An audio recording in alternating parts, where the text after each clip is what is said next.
Okay guys, so what we're looking at today is comes in two parts, and we're looking at a vapor filter mask. So this one's by a company called 3M. I have no affiliation with them, I bought this myself, it's not free or anything like that. I'll be doing a review on this as well later on. So why a vapor filter mask? Well, even when you're just dealing with wood, guys, when you're doing pyrography, you're getting wood smoke, you're very close into it, you're regularly burning stuff, you're regularly breathing in smoke. What they recommend is they recommend something to protect you. Now, on top of that, if you're doing laser printed patterns and you're transferring the ink across, you're also burning the ink.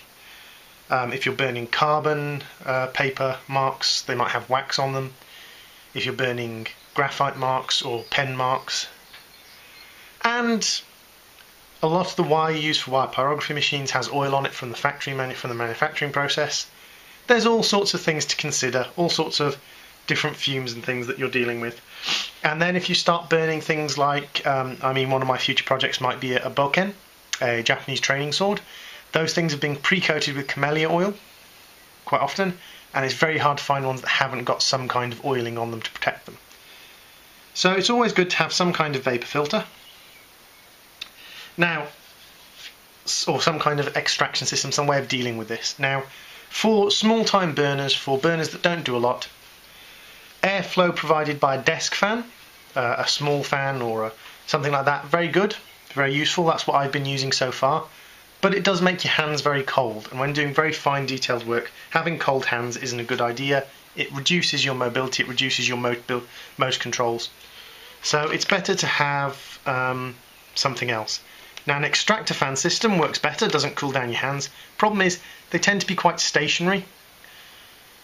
And the ones that aren't stationary tend to be very expensive.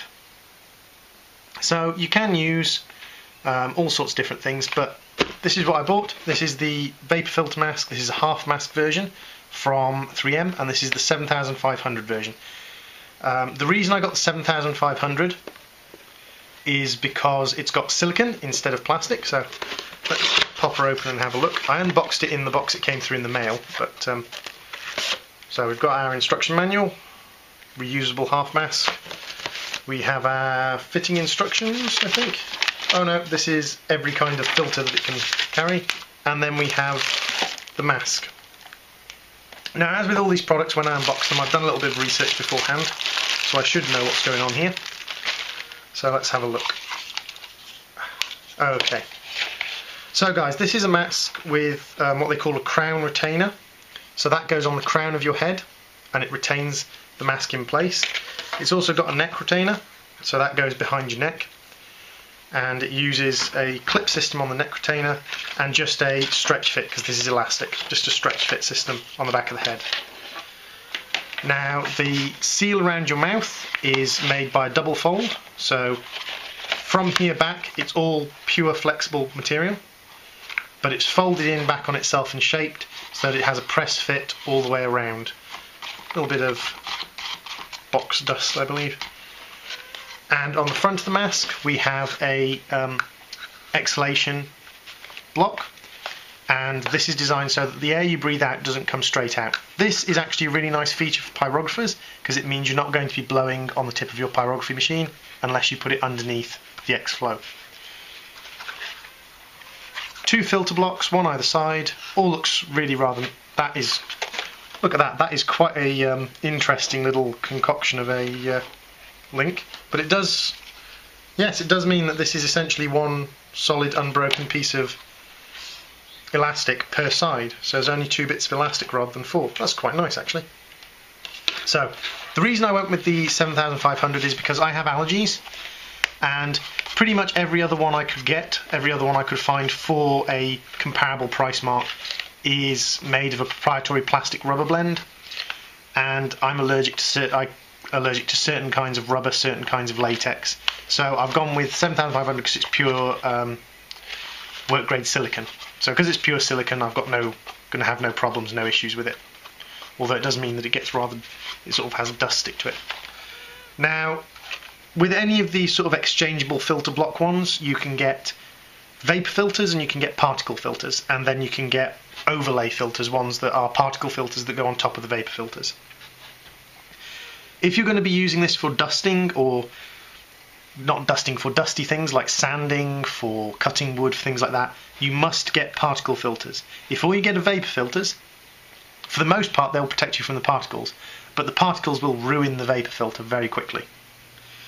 Pre-filters that go on top of the vapor filter that filter out particles, particle wall filters, things like that. Very good idea if you're going to be having vapor filters in this while doing things that involve lots of particles like sanding, cutting, things like that.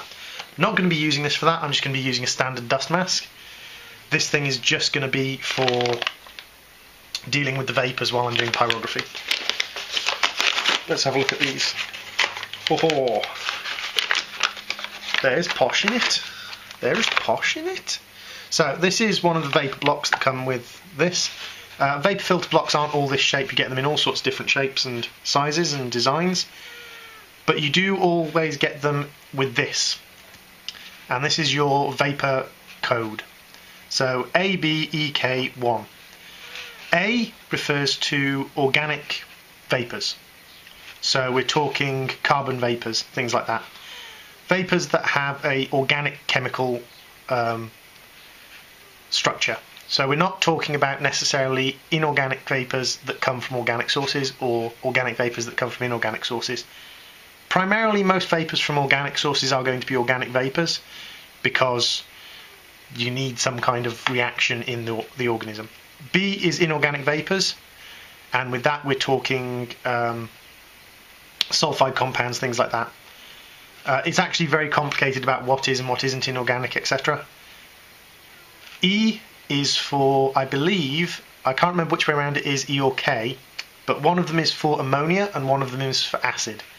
Now the reason that's really important is if you get acid into a AB filter, an organic-inorganic filter, the likelihood is it will destroy your filter. Now, to be perfectly honest, I'm likely only to come across organics or A's. I'm possibly going to come across inorganic B's, depending on what I'm burning and what I'm doing with my pyrography machine at the time. The EK, not necessarily important. But, that being said, the EK filters, compared with AB filters, are, at least with this particular company, this particular make, are only a couple of quid more expensive. I think it was an extra 75p or something to get the EK added on the end. Now the one on the end of the list of letters refers to how strong the filter is. You get them 1, 2, 3, 4, 5, I believe, and that refers to how much density the vapour can be and still get filtered out safely. 1's the lowest, and for most sort of home pyrographers you're only going to need 1. 2, 3, etc. are more designed for industrial usage. They get thicker, they get harder to breathe through. This sort of level of filtration should be fine. Now whether they're round or stacked or anything like that, always make sure that they are European approved, always make sure they've got all of their safety markings on, etc. Make sure you buy them from a registered brand, don't buy them from some cheap knockoff website, because you are looking after your health here. So these should theoretically be very, very simple to fit, but I'm a dumbass, so they're not. And we press them in and rotate, apparently. Excellent.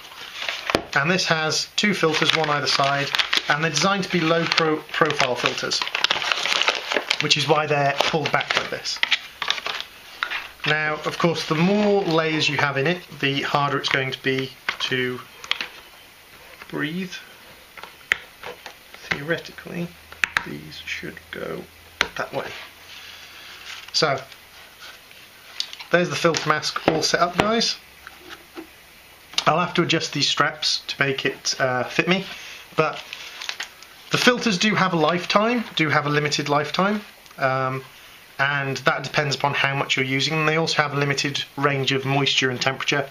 These ones are less than 90% moisture, above -10, below +50 degrees centigrade, And as to lifespan, I will have to read the instructions more carefully to get that. I like this little mask, guys. I would really love to get hold of 10, 12 different masks, try them all for a week, and give you my honest opinion on which one's better and which one's good. But I can't. Because I can't afford it. It's that simple, guys. I simply don't have the money to do that. But that's that. So thanks for watching, guys. I don't think I have anything else to say about this sort of subject. You all know my opinion, guys. Keep yourself safe first. Don't go burning ink. Don't go burning plastic. If you're worried about something, wear a mask. And if possible, have some kind of venting or airflow or a mask when doing pyrography. So far I've been doing airflow, so I've been having a desk fan sitting next to me. I've had problems with that making my hands cold, so I'm going on to a mask. This whole setup together cost me just over £30 in the UK.